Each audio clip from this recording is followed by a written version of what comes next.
It is officially Fred Hampton Day, and that is not a joyous occasion by any means. Fred Hampton was a member of the Black Panthers who was shot and killed 49 years ago today in Chicago. It was made an official day in Chicago a few years ago. He died in his early 20s, and reading up on this, like as Brooke said earlier in the show, I had not heard of this. I live in a bubble. I said that off camera. I wasn't gonna blast you. Oh, I hadn't. That's true. I'm a witness for Brooke.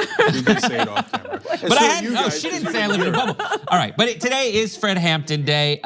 There was a book written about the dubious situation surrounding his murder. It was eventually settled. The book itself is written by Jeffrey Haas, and there's a PBS interview that's actually really great if you wanna go watch that at some point in your day, that kind of outlines the ridiculously dubious circumstances surrounding the death of this Black Panther figure.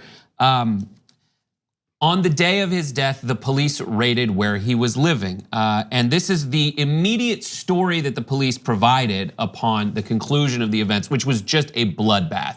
They shot him multiple times in his bed. They said there must have been 6 or 7 of them firing. This is the police account. The firing must have gone on 10 or 12 minutes. If 200 shots were exchanged, that was nothing. It's a miracle that not one policeman was killed. It was the initial story. Afterwards, the immediate violent and criminal action of the occupants in shooting at announced police officers emphasizes the extreme viciousness of the Black Panther Party, they said. So does their refusal to cease firing at police officers when urged to do so several times. So that's still the account of the police officers. Later, and they did this big reenactment. They had like scale models at the time where they showed how the police went in and did the perfect operation on the compound. And then later, here is what developed. It became apparent that the official version was at variance with the facts. The bullet holes in the Tribune photograph turned out to be nail heads. They said there were tons of bullet holes. Turns out they're nail heads. Although the officers Goth and Davis both alleged that Brenda Harris had fired a shotgun blast at the doorway as they approached, there was absolutely no evidence of such a blast. Ultimately, a federal grand jury determined that the police had fired between 83 and 90 shots. The Panthers a maximum of 1, and that shot they determined was from the gun of a man who had already been shot through the heart. So that's that. There was a lawsuit, nothing happened, a criminal lawsuit, nothing happened. Finally in 1982, so this happened in 1969, a number of years later, there was a lawsuit settled for the amount of, I have it here, it's like $1.8 million. I mean, so much along the way was proven to be so terrible. It was orchestrated, they say, by the FBI to destabilize the Black Panther movement because they said that that was the biggest threat to internal security in America. And you can't just say, they say it was like the FBI, there's facts that it was orchestrated by the feds. And we know all about like the problems of J. Edgar Hoover. Like, I think that the reason that a lot of people don't know about this story is because the Black Panther Party and what they stood for and what they meant, it has been overshadowed by the narrative that is produced by racism, which is kind of like the reason they needed to exist to begin with. But also, this conversation is often overshadowed because we all know about COINTELPRO and what that meant for Dr. King. And that's kind of a more popular story because it's Dr. King, but the same stuff was happening. And I think why stories like this are important is because we know that D-Ray is constantly under investigation. We know Black Lives Matter in general and members are under investigation, and that kind of puts participating in a group that is just supposed to shine a light on Black people deserving, an equal chance at life in America, in modern day America, could put you, in the direct, eyesight of the feds today. Yeah, what frustrates me most about this story is the lies that we are told in America and that become part of our culture and mythology. So we are told that the Black Panther Party was terribly violent, when in reality, the violence was inflicted upon them.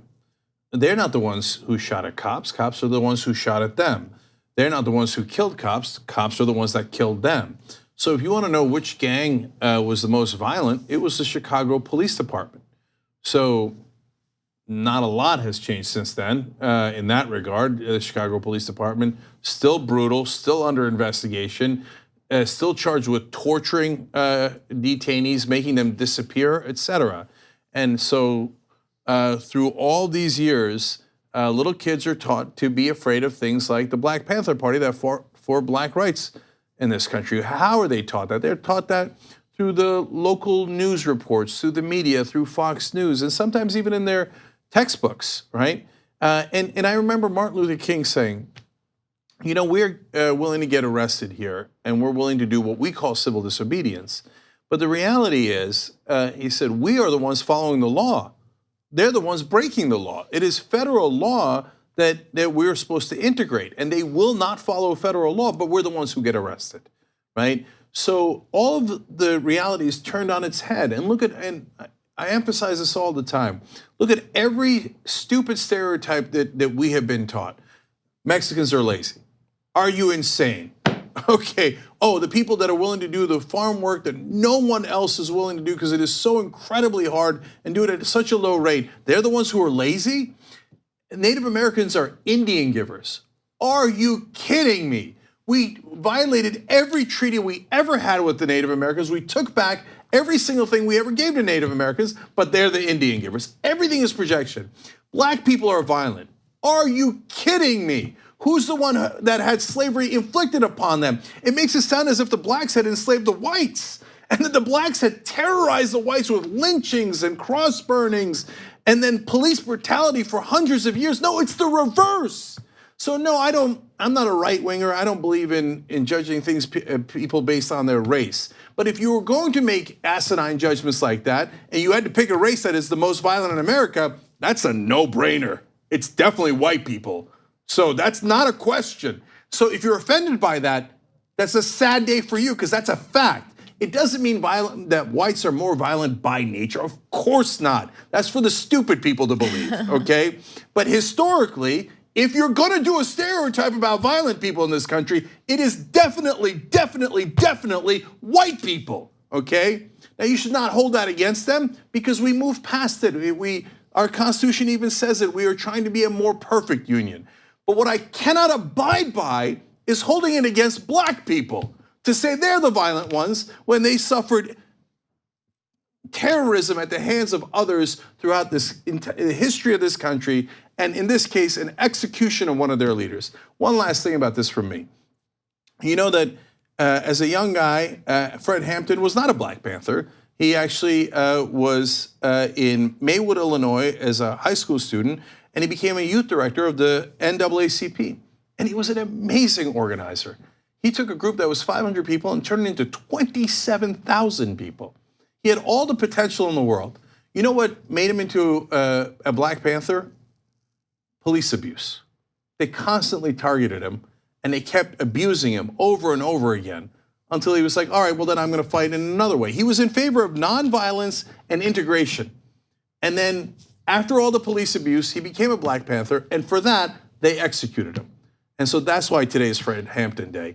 And so that's real history. Understand that and spread that message so we can counter all the false and horrible stereotypes that to this day get minorities in this country killed. Just one little last quote to that point. He said, in his own words, he said, we've got to face the fact that some people say you fight fire best with fire.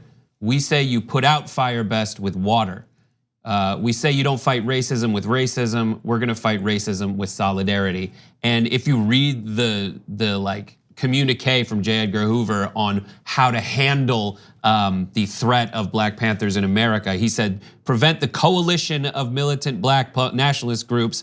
An effective coalition might be the first step toward what he thinks is a revolution. He totally misunderstands the point of fighting fire, not with fire, but with water and solidarity. Yeah, and so look, the FBI actually has gotten much better in America, and they stop a lot of terrorism threats, including from right-wing extremists, and I give them credit for that all the time on the show. Local law enforcement has a lot of room for improvement, and so does the FBI, but they have gotten way better since the J. Edgar Hoover days. But in those days, if you were looking for a violent, thuggish, outlaw gang, it was the FBI, and they're the ones who did execution after execution, and they worked with the Chicago cops to execute Fred Hampton and then to smear him afterwards. That's who the FBI was back then. Thanks for watching this free clip of the Young Turks. Don't forget to become a TYT member today.